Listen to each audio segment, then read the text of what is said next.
Every year, the question I ask myself is, do I want to break off their heads and suck their brains, or would I prefer to have them as strudel, bread, or even some type of Creole?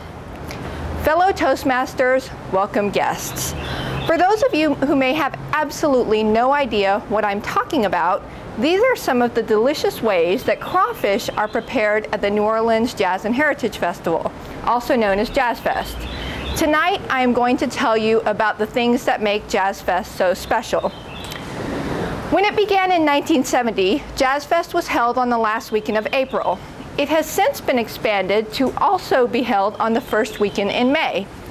Attracting an average of over 300,000 people across the 2 weekends, it has become recognized as one of the best outdoor festivals in the country. The reason that it's such a special festival is because of the food, the music, and the location, with the order of importance really depending on who you are.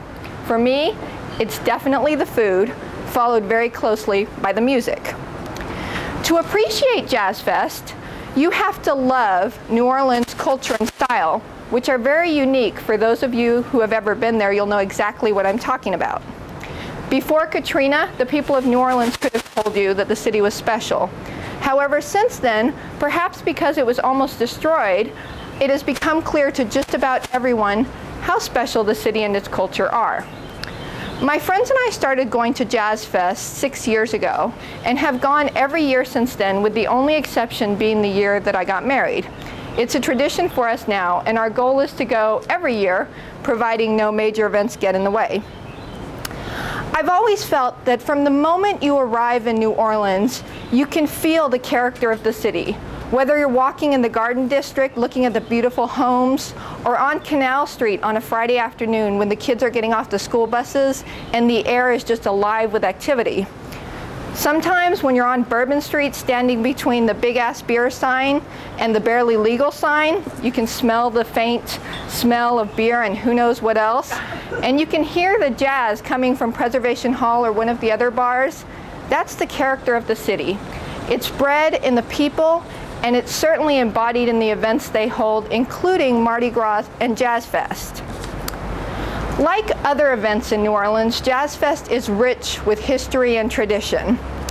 It is held at the Fairgrounds Racecourse, which has been around since 1872 and is a 145-acre site. It has 12 different music stages and countless craft and food booths. Having done this for such a long time, the festival staff and organizers have it down to a science. For anyone who's ever gone to music festivals, you'll know that sometimes beer lines, food lines, bathroom lines, and transportation can really be a pain. At New Orleans, at JazzFest, it all flows smoothly. It also is a place where you never know what the weather's going to be like.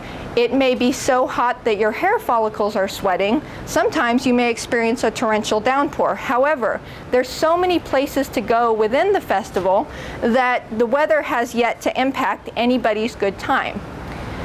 Now, this festival, being held in New Orleans, was designed to showcase jazz. New Orleans is the birthplace of jazz. So over the years, it's featured jazz musicians like Wynton Marsalis, Fats Domino's, the Neville Brothers, and others.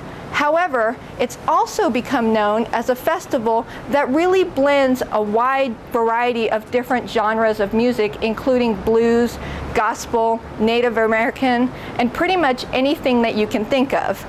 When we've gone over the years, we've been fortunate to see headliners like Al Green, we've seen the Black Crowes, Bonnie Raitt. So we've really seen a wide variety of, again, different types of headliners. We tend to go with a huge group of people, usually about 15 or 20 people, and there's always the issue of splitting up to go see different shows.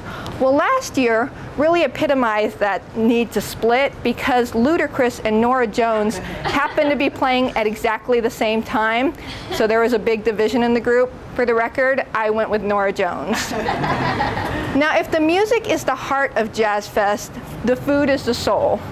Unlike normal festivals where you may have corn dogs and turkey legs as a staple, this festival really showcases Cajun cuisine. Only the best restaurants are allowed to have booths there, so you're pretty much guaranteed that you are never going to go wrong no matter what you order. For those of us that go, when we're preparing to go, we spend just about as much time making our food schedule as we do our music schedule. For those of you that either don't like Cajun food or crawfish, there are many different options. They also have vegetarian options. My goal tonight was to introduce you to this festival and to encourage some of you to go. If you like outdoor festivals, if you like great food, great music, and cold beer, I promise you a little slice of heaven.